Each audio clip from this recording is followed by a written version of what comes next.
Halo adik-adik semuanya, selamat siang dan selamat datang di video pembelajaran kali ini. Saya sangat senang bisa bertemu di sini bersama adik-adik semuanya dalam keadaan sehat walafiat.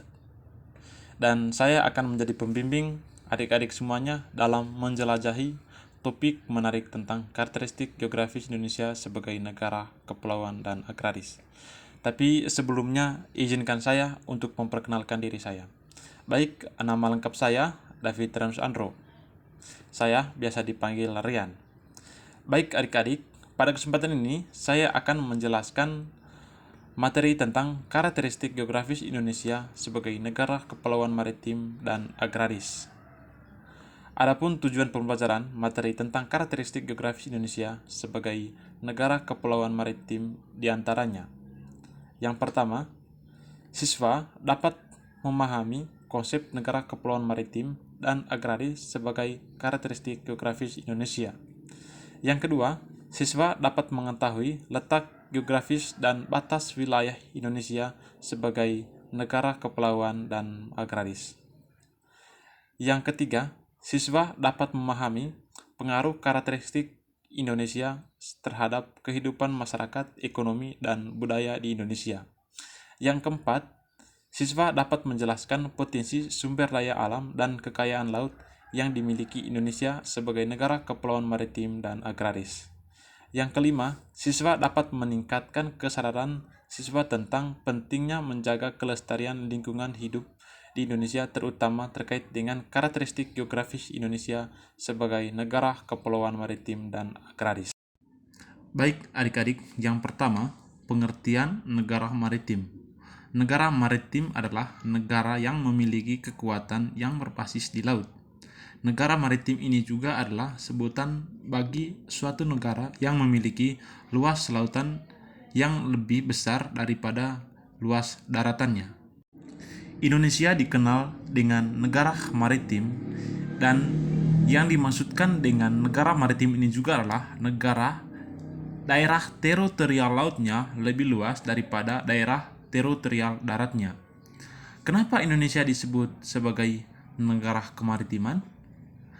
Hal ini adik-adik dikarenakan negara Indonesia merupakan negara kepulauan dan 2/3 wilayah Indonesia merupakan lautan dan 1/3-nya merupakan daerah daratannya.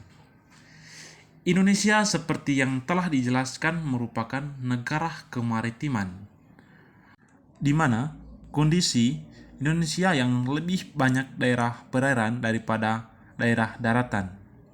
Kondisi inilah yang membentuk budaya Indonesia menjadi budaya yang lebih merujuk pada budaya kemaritiman, yang masyarakat lebih banyak berprofesi sebagai nelayan pada daerah pesisir.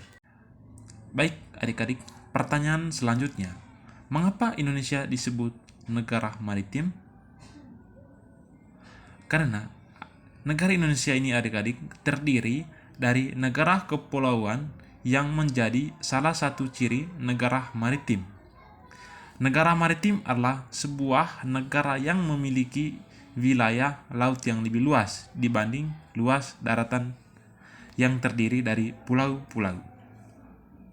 Penduduk yang tinggal di negara maritim ini juga memanfaatkan sumber daya alam di perairan untuk memenuhi kebutuhan hidup.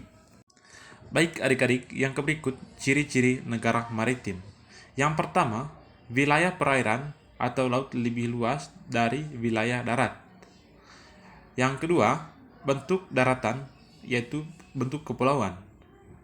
Yang ketiga, penduduknya bekerja di bagian kelautan atau berprofesi sebagai nelayan.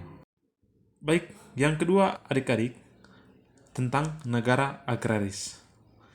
Negara agraris adalah keadaan di mana penduduk di suatu negara sebagian besar berprofesi sebagai seorang petani. Negara agraris biasanya akan lebih mengutamakan sektor pertanian sebagai sumber dayanya.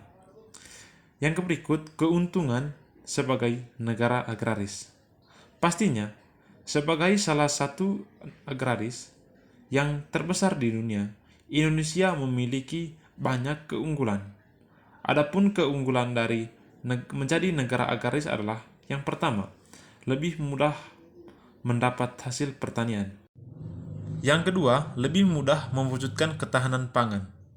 Yang ketiga, terhindar dari ancaman krisis pangan. Yang keempat, lebih mudah membantu mewujudkan kesejahteraan penduduk karena mampu menyerap produk. Yang kelima, membuka lapangan kerja baru di bidang pertanian yang lebih mudah, baik tradisional maupun modern. Baik adik-adik, itu saja materi dari saya. Kalau adik-adik masih bingung, silakan tulis pertanyaan di kolom komentar. Sekian dan terima kasih.